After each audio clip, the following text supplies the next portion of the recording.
आप क्यों उसके साथ जबरदस्ती करना चाहते हैं? अगर वह अपने पैरों पर खड़े होना चाहती है तो करने दीजिए।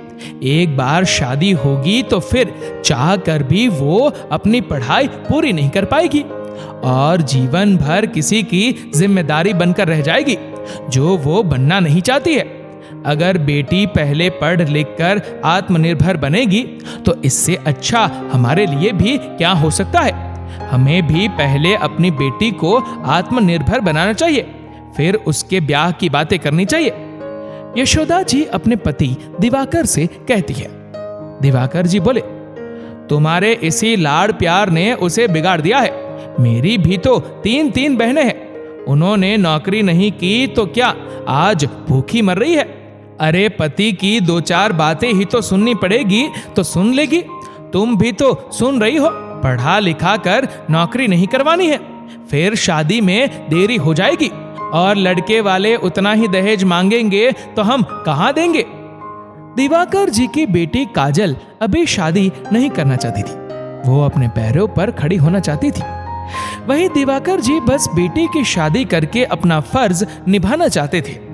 बेटी अपने पिता और भाई के स्वभाव से भली भांति परिचित थी, तो उसने घर को छोड़ने का फैसला किया और एक रात वो घर छोड़कर चली गई। समय बीता, पिता ने बेटी को लाने की बहुत कोशिश की परंतु वो नहीं आई।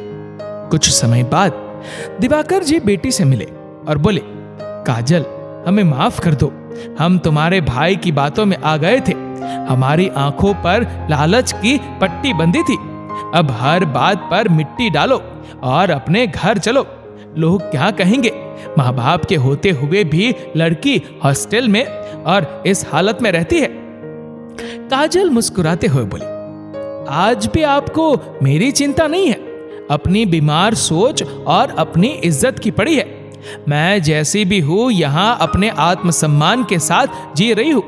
आप मेरी चिंता मत कीजिए, मैं कमाती हूं, किसी पर बोझ नहीं हूं। दिवाकर जी बोले, पुरानी बातों को भूल जाओ। तुम्हें नौकरी करने का शौक था जो पूरा हो गया, अब घर चलो। काजल बोली, ये मेरा शौक नहीं, मेरी माँ का सपना था जो आप कभी नहीं समझ पाएंगे।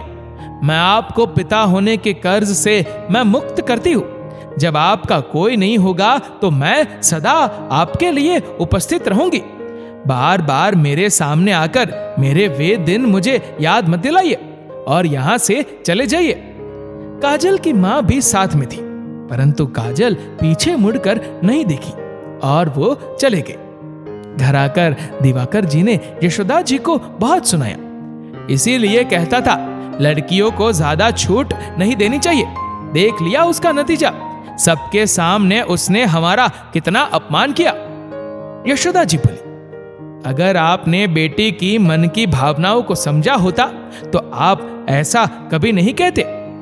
काजल एक कॉलेज में नौकरी करती थी और महिलाओं के हॉस्टल में रहती थी। उसी शहर में उसके माता पिता भी रहते थे परंतु वो माता पिता से अलग रहती थी।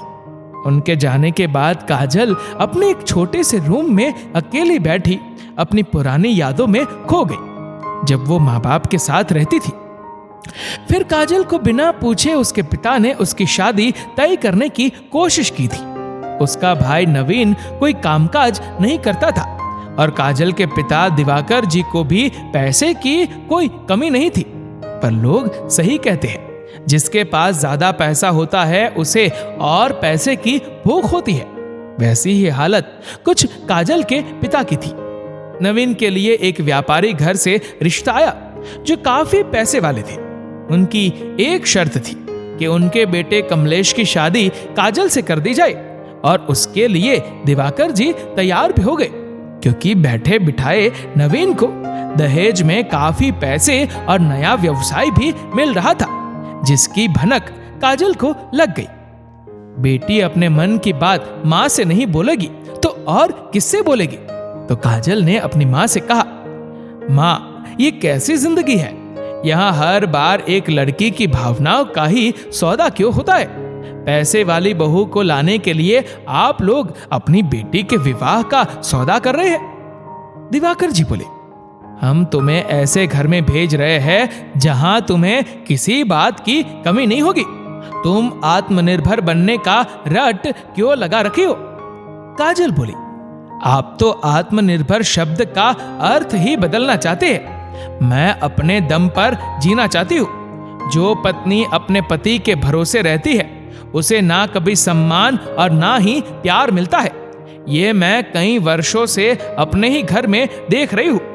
मेरा निर्णय यही है कि पहले मैं आत्मनिर्भर बनूंगी, फिर शादी करूंगी।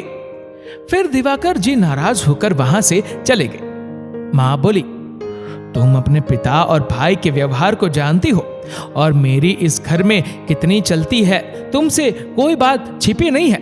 बेटा, तुम्हें पढ़ाने के लिए, मास्टर की डिग्री दिलवाने के लिए मैंने क्या कुछ नहीं सहा है, मैं तुम्हें बता भी नहीं सकती।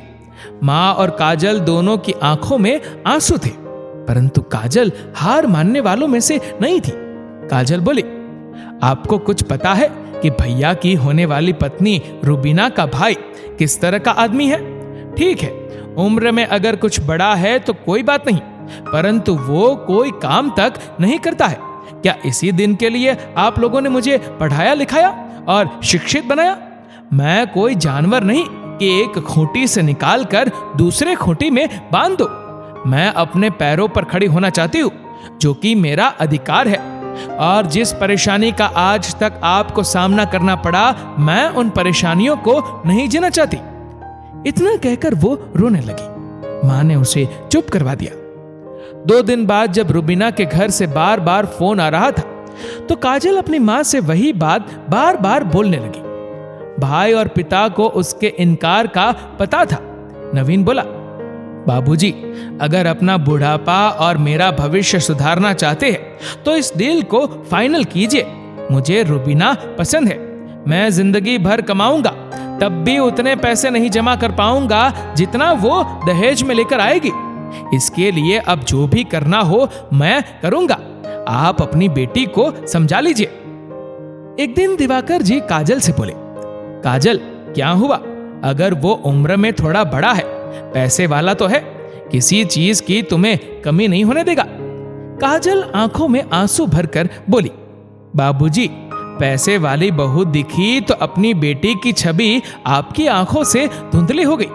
आप लोगों ने एक बार मुझसे नहीं पूछा और मेरा उस घर से रिश्ता तय कर दिया। मैं कोई सामान नहीं जो आप अदला बदली कर दे। दिवाकर जी बोले, ऐसी बात नहीं है। काजल बोली, पैसे वाली बहू लाने के लिए बेटी के विवाह का सौदा करते हैं। आपने मुझे पढ़ाया लिखाया तो नौकरी करने दो। इतना कमा कर तो मैं आपको दे दूंगी, और मैं तो बेटी हूं। मेरी कमाई पर आपका भी उतना ही अधिकार होगा। फिर आप मेरे साथ ऐसा क्यों कर रहे हैं?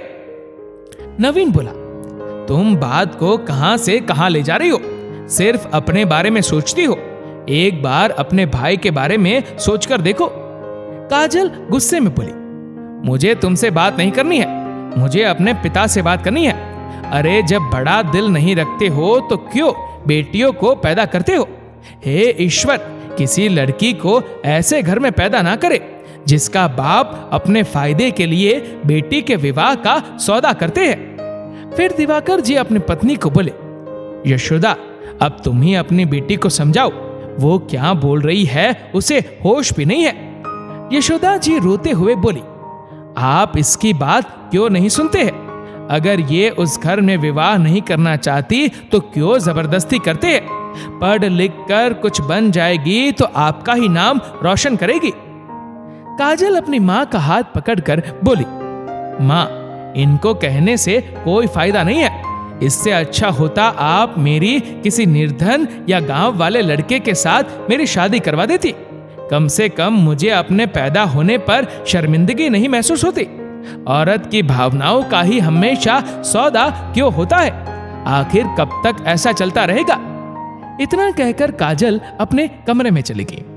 जब पिता ने उसकी बात नहीं सुनी तो काजल ने फैसला लिया कि वो उस घर को छोड़ देगी। वो जवान हो चुकी थी, एक कॉलेज में नौकरी करती थी। कुछ दिन भाई और पिता ने जबरदस्ती उसे घर में रोक के रखा। उसने पुलिस में शिकायत कर दी और उस घर को छोड़कर हॉस्टल में रहने चली गई। अपनी माँ की मजबूरी को वो समझती थी, परंतु वो अपनी जिंदगी उस तरह से नहीं जीना चाहती थी और वो अच्छी तरह से जानती थी कि उसकी माँ भी उसके फैसले से खुश है, बस बोल नहीं पाती है। अब काजल माँ के साथ संपर्क में रहती, परंतु पिता और भाई से उसने सारे संबंध तोड़ लिए थे। माँ को भी इस बात की खुशी थी कि इस अंधेरे घर से बेटी बाहर की रोशनी भरी दुनिया में निकलकर अपनी जिंदगी का फैसला खुद कर रही है। करीब 1 साल बाद काजल ने अपनी माँ को बताया कि उसकी नौकरी दूसरी जगह पक्की हो गई है और वह किसी पर आश्रित नहीं है। माँ को खुशी हुई, पर वो बेटी के विवाह के लिए चिंतित थी। तो काजल बोली, माँ, मैं अपने एक सहकर्मी आलोक के साथ विवाह करना चाहती हूँ। वो एक अच्छा इंसान है, उसके माता पिता भी बहुत भले लोग हैं। काजल उनसे मिल चुकी थी, वो जैसी है उन्हें वैसी ही पसंद है। माँ ने अपनी सहमति दी और काजल ने आलोक के साथ विवाह करके अपने सुखी जीवन की शुरुआत की। सच कहते हैं लोग, जब औरत अपने लिए सही कदम उठाएगी तब समाज के लोगों का मुंह बंद कर पाएगी, फिर कोई कुछ नहीं कह पाएगा। अंत भला तो सब भला। दोस्तों, हमें बेटियों के विवाह से ज्यादा उसके उज्जवल भविष्य की चिंता पहले करनी चाहिए और उसे सामर्थ्य बनाना चाहिए कि अपने पैरों पर खड़ी हो, ताकि कभी किसी की मोहताज न बन सके। इस वीडियो को लेकर आपकी क्या राय है, नीचे कमेंट करके जरूर बताएगा।